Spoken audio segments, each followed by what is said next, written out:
Bonsoir à tous, voici les titres du journal. Cette édition va s'ouvrir chez le grand voisin de l'Est avec la mise au point des constats relevés dans les postes de vote au scrutin de ce samedi. La mission d'observation de la CEDEAO, dépêchée pour les élections générales, a réuni les chefs de mission de chacun des 36 États du Nigeria hier.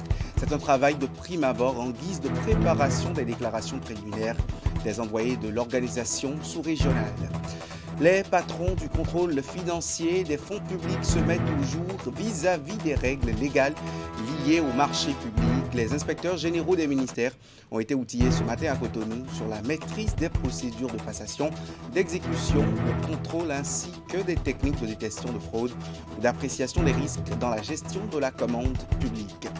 À suivre aussi le fil des événements de l'initiative de Cotonou à vélo tenue hier par les fonctionnaires des Nations Unies et diplomates en service au Bénin. C'est une randonnée cycliste organisée par l'ambassade des Pays-Bas. L'édition de ce dimanche est la 5e du genre. Après les élections générales tenues samedi dernier au Nigeria, les missions d'observation internationales qui sont déployées s'affairent bien sûr pour rendre publiques les déclarations préliminaires respectives. Mais avant, les chefs de ces différentes missions se sont réunis hier pour échanger. Il était question pour eux d'harmoniser les points de vue sur ce qui s'est réellement passé dans les différents bureaux de vote dans l'ensemble des 36 États de la République fédérale du Nigeria. Au terme des discussions, il est revenu au chef de la division assistance électorale de faire le point de tous ces échanges. Francis Gabriel Oké est ici au micro de Idrissou Boukari et Elvis Donoukoua. Et cette fois-ci, comme vous l'avez constaté, nous avons eu la chance d'avoir plusieurs chefs d'État, chefs de mission. Pour la CEDEAO, vous avez l'ancien président de Sierra Leone, qui est son Excellence M. Enesba Ikoroma, qui a dirigé la mission. Et pour la mission de l'Union africaine, c'est l'ancien président du Kenya, Uhuru Kenyatta, qui en est le chef de mission. Et pour le Commonwealth, c'est l'ancien président d'Afrique du Sud, son Excellence Thabo Mbeki, qui en est le chef de mission. Pour le réseau des sages de l'Afrique, c'est l'ancien président du Ghana, John Mahama, qui en est le chef de mission. Et donc, vous voyez tous ces chefs de mission qui ont quitté démocratiquement le pouvoir et se sont réunis pour échanger. Nous avions parlé des atouts de ce processus électoral et de quelques faiblesses que nous avons constatées. Mais généralement, et toutes les missions ont constaté que les élections se sont déroulées dans le calme globalement et qu'il y a eu un engagement des citoyens à voter, surtout des jeunes. Vous savez, nous suivons ces élections depuis l'avènement de la démocratie au Nigeria en 1999. Nous faisons des missions d'observation ici. Et ce qui s'est passé hier, il y a une très grande différence. Il y a un engagement. On sent que les citoyens sont venus voter et attendent de voir, de surveiller les résultats du vote. Et nous avons constaté aussi que la commission électorale a fait preuve de professionnalisme. On a constaté qu'il y a eu amélioration du processus électoral du point de vue technique, du point de vue opérationnel. Et ça, tous les chefs de mission ont tiré chapeau à la commission électorale. Nous avons noté quelques retards de part et d'autre. Et c'est pourquoi aujourd'hui, il y a l'élection dans certains États qui continue, parce qu'il y a un retard considérable hier. Et comme les citoyens réclament d'exercer leurs droits, la commission électorale leur a permis de voter jusqu'aujourd'hui. Nous avons noté aussi le fait que sur les médias, on déclare chaque candidat gagnant, ceci n'est pas bon pour le processus. Donc, alors qu'ils ont signé, il y a eu un accord de paix qui a été signé. Donc, dans la diplomatie préventive que nous sommes en train d'organiser, nous allons demander aux candidats de maîtriser leurs militants pour qu'ils respectent ces signatures de l'accord de paix, afin que le Nigeria connaisse une stabilité, une sortie honorable. Parce que le Nigeria est une référence pour les autres pays. Et c'est pour ça que le réseau des commissions électorales a envoyé, a déployé tous les chefs, les présidents de commissions électorales qui ont des élections cette année. En juin, vous avez des élections en Sierra Leone. Le président de la commission électorale de Sierra Leone est ici actuellement. En octobre, vous avez des élections au Libéria. Le président de la commission électorale du Libéria est ici présentement. Et en 2024, vous avez des élections au Ghana et la présidente de la commission électorale du Ghana est ici actuellement. Donc c'est un grand événement que nous avons vécu hier et que nous continuons de vivre, et nous demandons à la commission électorale de pouvoir commencer par publier les résultats pour éviter les supputations. Francis Gabriel Oké. L'élu communal de Boïcon, Ferdinand Yao Bokossa, sacrifie à la tradition de reddition des comptes aux administrés de la ville Carrefour. Face aux concitoyens, il a fait le point des actions menées par le conseil municipal au titre de la gestion de l'année 2022 écoulée. La gestion des infrastructures économiques et marchandes de la commune de Boïcon a aussi préoccupé les populations qui ont effectué le déplacement de cette séance. Les détails avec Imet Hélène Amoussou. Le rendez-vous est périodique. Il constitue un cadre d'échange entre l'élu communal et les représentants des diverses couches socio-professionnelles. Pour cette nouvelle occasion de reddition de comptes, plusieurs points étaient inscrits à l'ordre du jour. Dans un premier temps, il a été fait à l'assistance le compte rendu de la première session ordinaire du conseil communal de Boïcon au titre de l'année 2023. Nous sommes à une phase d'une séance de reddition de comptes pour pouvoir partager ce qui s'est passé à la première session ordinaire. Réunis dans l'une des salles de conférence de la gare routière de Boïcon, l'organisateur et ses invités ont débattu de bien d'autres sujets. Les échanges ont été participatifs. Ils ont permis aux membres de l'assistance de poser des questions d'éclaircissement après la présentation du bilan de la gestion annuelle 2022 de la ville de Boïcon. Depuis près de 3 ans, rien n'a changé à Boïcon, à Hovifort. C'est ça la seule que notre maître a l'habitude de faire. Vous pouvez circuler dans la ville de Boïcon pour voir. Le chef de l'État doit régler cette situation. En 2022, le compte administrateur a indiqué que le taux de dépenses en matière d'investissement tourne autour de 10%, alors que la mobilisation allait jusqu'à 70%. Nous avions, lorsqu'ils ont clôturé le bilan, près de 700 millions qui sont restés, alors qu'il y a des projets d'investissement qui ne sont pas réalisés. Lorsque nous avions étudié le rapport d'activité du conseil de supervision, c'est mis clairement qu'aujourd'hui, les dépenses d'investissement tournent autour de 20%. L'autre sujet ayant fait objet de discussion lors de ces assises est la gestion des infrastructures économiques et marchandes de la commune de Boïcon. Un accent particulier a été mis sur la situation qui prévaut sur la gare routière de Saclo. Il y a une commission ad hoc que le maire avait installée de façon provisoire pour pouvoir faire fonctionner les unités marchandes en attendant que la régie puisse avoir un budget. Et c'est en 2022 que la régie est dotée de son budget. Donc normalement, au moment où la régie est lancée et mise en place depuis janvier 2022, il ne devait plus avoir d'autres acteurs sur nos unités marchandes, sur nos unités économiques, si ce n'est pas ce que la RAGEM a recruté et installé. Il s'est fait que jusqu'à nos jours, aussi bien la RAGEM existe, mais il y a encore des commissions, des superviseurs, des gestionnaires installés par le maire sans aucun acte administratif. Ce qui a fait que, par exemple, si nous prenons nos gares, il y a la répression, les gens n'ont plus du tout, les chauffeurs, si tu n'es pas très proche du cercle fermé, qui avec la cohésion sociale est menacée sur nos gares. Face à cet état de choses, l'autorité préfectorale a fait sortir un arrêté pour rétablir l'ordre. Eu égard aux dysfonctionnements et insuffisances relevés, les citoyens présents à cette reddition de comptes en appellent au sens de responsabilité des autorités au plus haut niveau. Dans un sursaut patriotique, ils interpellent tous les acteurs impliqués à jouer leur partition afin que la ville Carrefour prenne véritablement son essor. Les militants et sympathisants du bloc républicain de la 3e circonscription électorale ont échangé ce week-end avec Barthélémy Kassa Tangueta. Les coordonnateurs BR ont présenté aux députés élus à l'Assemblée nationale les difficultés pendant les élections législatives du 8 janvier dernier. Au cours de cette rencontre d'échange, ils lui ont aussi formulé leurs félicitations pour son élection au poste de président, vice-président bien sûr de l'Assemblée nationale. Kadri Makoni, Alassane Aroula.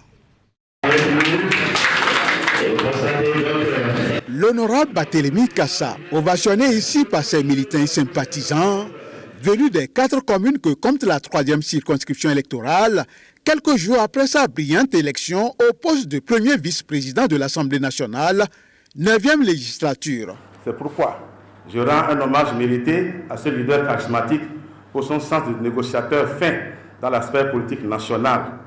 Mes respects, Monsieur le Président et gouverneur de la Pandjari. Félicitations à vous. Ce triomphe du gouverneur de la Pandjari, faut-il le rappeler, fait suite à la victoire du parti Bloc républicain sur ses concurrents directs dans la 3e à l'issue des législatives dernières. Et une fois les échéances électorales terminées, place à l'évaluation des performances réalisées sur le terrain. Au niveau de la commune de Kobli, plusieurs activités ont été menées. Il s'agit entre autres de l'activation des comités d'arrondissement et l'élaboration du planning de déroulement de la campagne. Il y a l'organisation des meetings d'arrondissement. Les difficultés rencontrées, on peut citer l'insuffisance des moyens, la confiscation des cartes par des amis d'en face, les cartes d'électeurs, l'intimidation des autorités politico-administratives sur les leaders d'opinion. Sur les 4 sièges disponibles dans la 3e circonscription électorale, le parti du cheval cabré à lui seul s'en sort avec 3 sièges. Une prouesse réalisée non pas sans difficulté dans les 4 communes de la 3e que sont Boukoumbe, Kobli, Materi et Tangueta. Occasion pour l'honorable Barthélémy Kassa de saluer l'efficacité des militants à la base, dont l'intelligence et surtout le savoir-faire politique auront permis d'atteindre ces résultats. Nous n'avons que la matière grise des sachants et des gens déterminés, des gens courageux.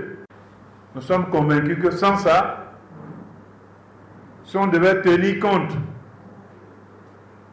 du potentiel de chacun des animateurs des partis, je pense que ce n'était pas nous ici, mais le poids de l'expérience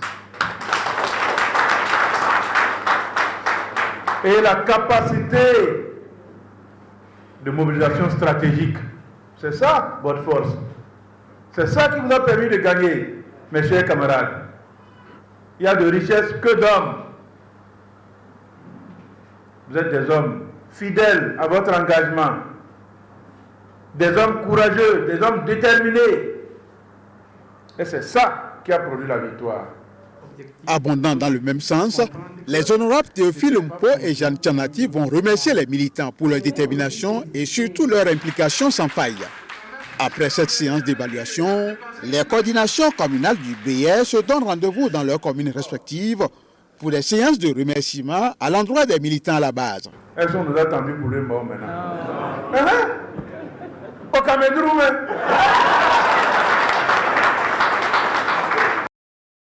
Et bien loin des arènes politiques, les inspecteurs généraux des ministères et leurs collaborateurs ont reçu ce matin une formation de renforcement de capacité.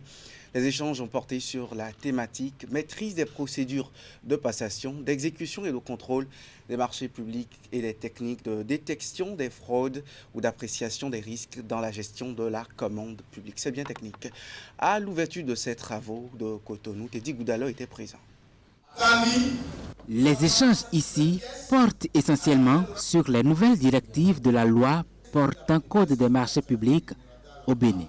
C'est une séance de renforcement des capacités des inspecteurs généraux des ministères et leurs collaborateurs qui est initiée par l'autorité de régulation des marchés publics. Nous qui sommes chargés de vérifier la qualité des dépenses, la qualité du respect des procédures en matière de gestion des marchés publics, certains parmi nous n'avaient pas les prérequis nécessaires compte tenu de l'évolution des tests. Vous savez, le code change, les tests changent, la dynamique change. C'est pour ça, cette nécessité de nous former, nous l'avons choisi, nous l'avons attrapé de coup. Il s'agit pour les organisateurs de permettre au corps de contrôle de mieux comprendre et maîtriser les innovations de la loi portant code des marchés publics et ses décrets d'application. 2 experts en la matière sont dépêchés pour éclairer la lanterne des participants. Le code est porté par une loi votée à l'Assemblée nationale. Et donc à partir de ce moment-là, il a fallu qu'un conseil de régulation décide cette fois-ci de respecter les tests rigoureusement. Alors les personnes en des marchés publics peinent à se retrouver parce qu'il y avait une pratique qu'il fallait changer radicalement. Et certains, parmi eux, ont des difficultés à s'adapter aux nouvelles exigences. Étant donné que les besoins évoluent sans cesse croissant et que l'envie d'avoir de bonne qualité de commandes, envie de permettre la fluidité du marché, il est important que les acteurs principaux que nous sommes, que vous êtes, nous échangions souvent. L'initiative est appréciée de tous les inspecteurs généraux des ministères et leurs collaborateurs. Il est donc attendu d'eux un changement de procédé dans la gestion des marchés publics au Bénin. Le peuple Natemba a célébré ce week-end la fête de Yopaka, encore appelée la fête du Petit Mille. Pour cette édition, la fête identitaire et culturelle a mobilisé les ressortissants de 2 villages autour de la sauvegarde ainsi que la préservation de leurs us et coutumes. La dimension sociale de cette manifestation a été bien sûr la réalisation d'un forage dans l'un des villages et la réparation d'une pompe à motricité humaine dans l'autre. Alassane Harouna et Abdou Sahabi Idrissou. Une procession des Natemba à travers les rues de Orukayo dans la commune de Kouandé. L'instant d'un parcours riche en sons et en couleurs, et ses filles et fils de l'ère culturelle Nateni de Orukayo et Yekene rallient le cadre aménagé pour célébrer la fête de Yopaka, encore appelée la fête du Petit Mille. Le peuple Natemba de Orukayo renoue avec sa culture afin que celle-ci soit révélée au reste du monde. C'est par ailleurs une véritable occasion pour révéler et promouvoir les talents cachés, aussi bien que de la musique traditionnelle que moderne.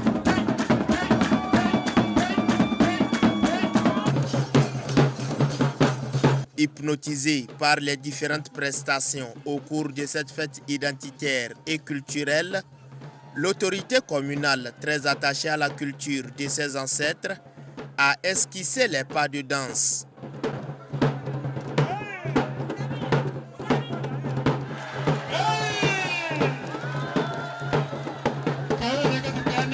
Je voudrais attirer notre attention sur 2 ou 3 petits faits. D'abord, c'est le Petit Mille que nous célébrons aujourd'hui. Je voudrais exhorter nos parents à le cultiver davantage. Parce que le constat est que la production du Petit Mille, le sorgho, baisse d'année en année.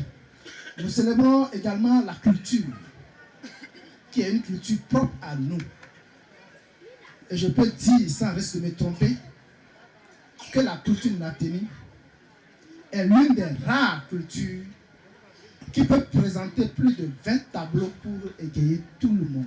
Cette initiative qui promeut et valorise la culture Nateni est saluée à juste titre par les invités de marque et autorités politico-administratives. J'invite le peuple Natemba à vraiment multiplier ces genres de rencontres pour vraiment réfléchir à comment faire revivre les potentialités, les réalités culturelles du peuple Natemba. À travers ce que j'ai vu ce matin, j'ai eu la preuve à suffisance que la culture est un levier de développement. Je voudrais, à travers cette randonnée, appeler à une union, une forte union autour de votre association de développement.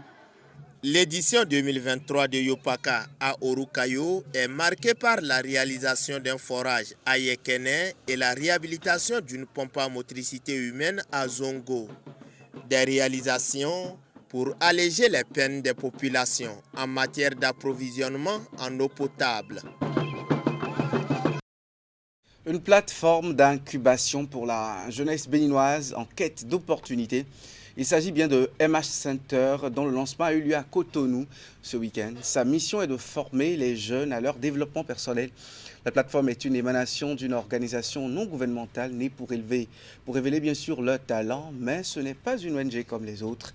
Découvrez-la avec Ingrid Day dans le point de la cérémonie de lancement. Aider les jeunes à voir plus loin, au-delà de soi et au-delà des circonstances. Ainsi se résument les ambitions de la plateforme MH Center. Conçue par la famille Nkadia, cet incubateur de développement personnel est dédié aux jeunes en difficulté, en perte de confiance et en quête d'opportunités, dont l'âge est compris entre 15 et 25 ans.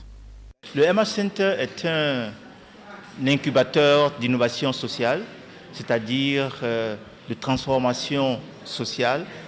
Et ces innovations-là sont nécessaires, en particulier au niveau des jeunes. Le constat que nous avons fait, c'est que la jeunesse, dans notre pays en particulier, mais en Afrique en général, a un vrai défi, celui de pouvoir s'arc-bouter sur les ressources qu'elle a en elle-même, à savoir ses dons et ses talents.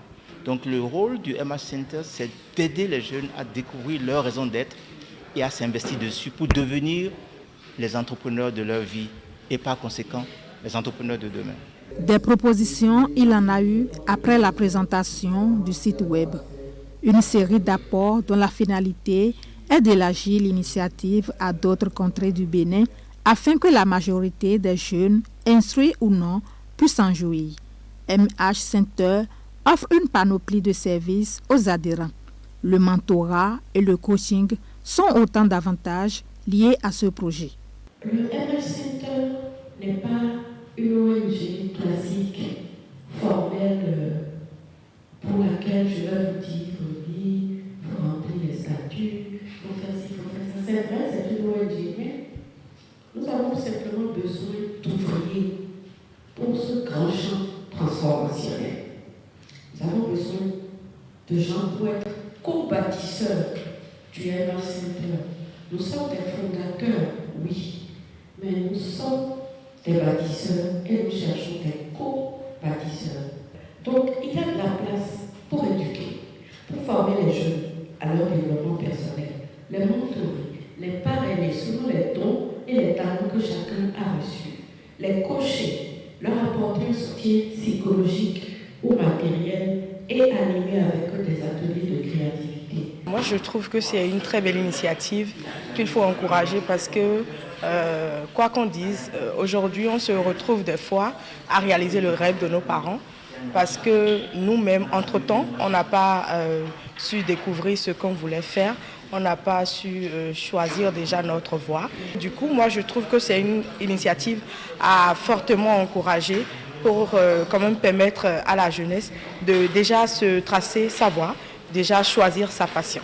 www.mhcenter.com, c'est l'adresse de la plateforme MH Center pour plus d'informations. Du sport dans la suite de cette édition, le Bénin cède son titre au Bénin Fighting Championship à la République démocratique du Congo. C'était à la 8e édition de cette compétition de MMA entendez Mixed Martial Arts ce week-end. Le champion béninois en titre a perdu face à son adversaire de RDC. 9 autres combats ont été disputés entre les athlètes de ce sport nouveau au Bénin. C'était sur l'esplanade de Canal Olympia à Cotonou. Reportage. 10 duels énergiques qui mettent aux prises 20 combattants venus de 6 différents pays. Ivoiriens, Nigérians, Togolais, Sénégalais, Congolais et Béninois se sont affrontés dans la cage de cette 8e édition du Bénin Fighting Championship, BFC, au MMA. 10 combats électriques avec des démonstrations techniques des athlètes.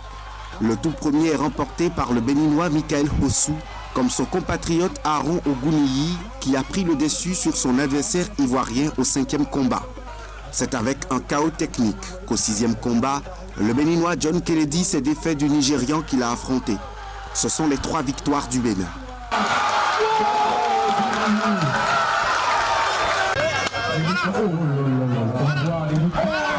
Au très attendu 10e combat mettant en jeu le titre BFC, le Béninois Ishola Olatunde n'a pu conserver sa ceinture.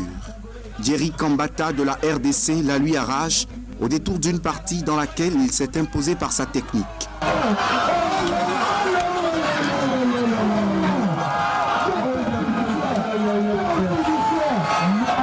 Je vous avais dit que j'allais remporter la ceinture et c'est fait, voilà. J'ai pas pris 3 avions pour venir ici et puis perdre quand même. Non. Je lui avais même annoncé ça que j'allais les taper, il avait nié, voilà, je suis là. Au Congo-Kinshasa, avec mes gars, s'il doit chercher ça, il doit venir au pays.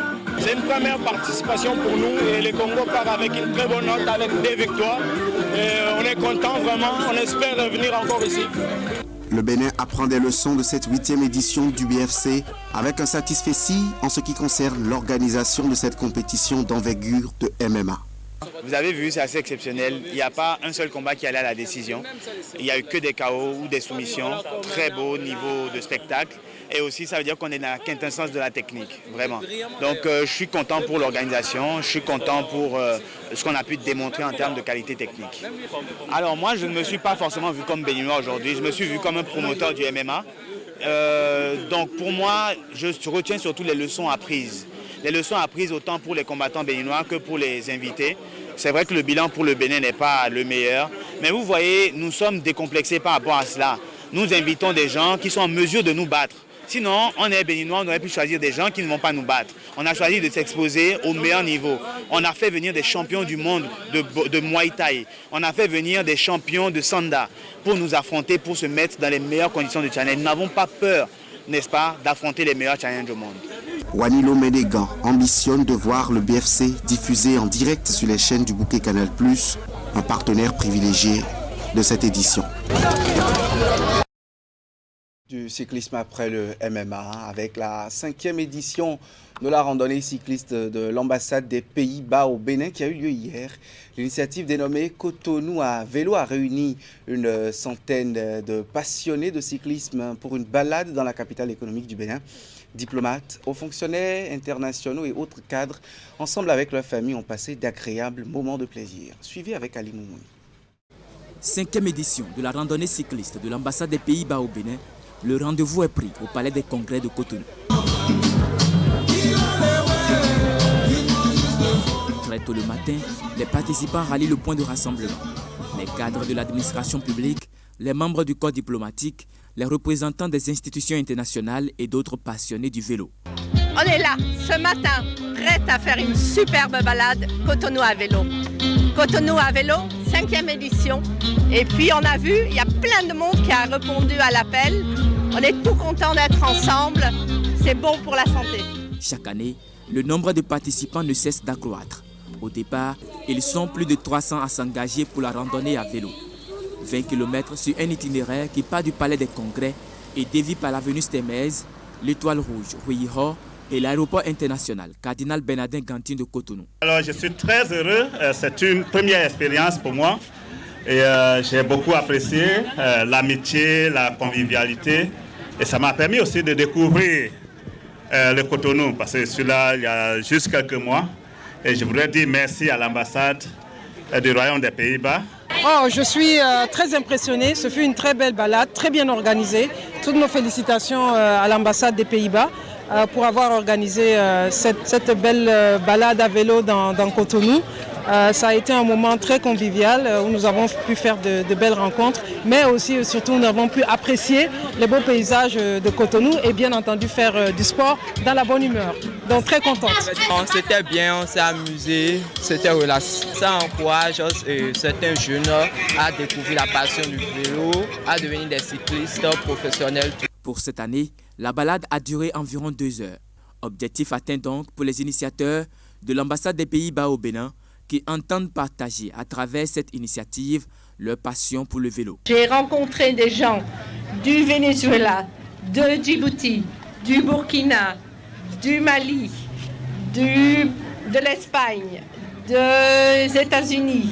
Vraiment, beaucoup de collègues étaient là, mais aussi des passants qui tous aiment faire le vélo, aiment le partage, aiment l'amitié.